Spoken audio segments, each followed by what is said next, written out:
السلام علیکم ورحمۃ اللہ وبرکاتہ۔ روزے کی حالت میں اگر احتلام ہو جائے، اگر کسی شخص کو رات میں احتلام ہو گیا اور فجر کا وقت بھی قریب ہے، اگر غسل کرے تو سحری نہیں کر سکتا، ایسی صورت میں کیا کرنا چاہیے؟ دونوں کا جواب سنتے ہیں۔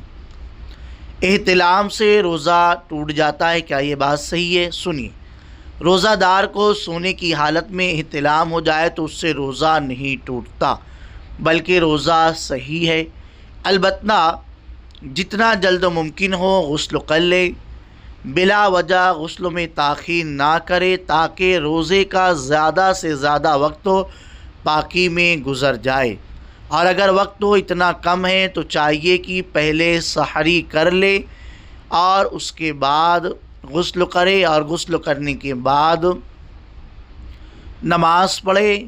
ناپاکی کی حالت میں اگر سحری کر لیا تو اس سے روزے میں کوئی فرق نہیں آئے گا بلکہ روزہ اللہ کی بارگاہ میں قبول ہو جائے گا۔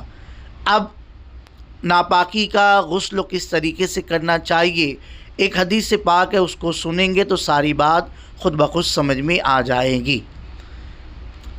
غسل جنابت کرنے والا سب سے پہلے غسل کرنے کا ارادہ یعنی نیت کرے گا۔ ام المومنین حضرت میمونہ رضی اللہ تعالیٰ عنہ بیان کرتی کہ رسول اللہ صلی اللہ علیہ وسلم نے غسل کا ارادہ فرمایا تو سب سے پہلے دونوں ہاتھ دھوئے، پھر شرمگاہ کو دھویا۔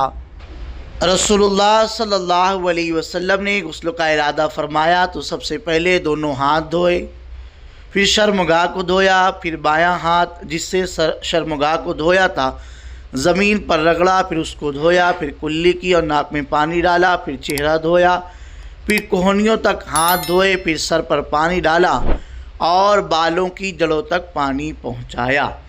3 بار سر پر پانی ڈالا، پھر تمام بدن پر پانی ڈالا، پھر جہاں آپ نے غسل کیا تھا اس جگہ سے ہٹ کر پاؤں دھوئے۔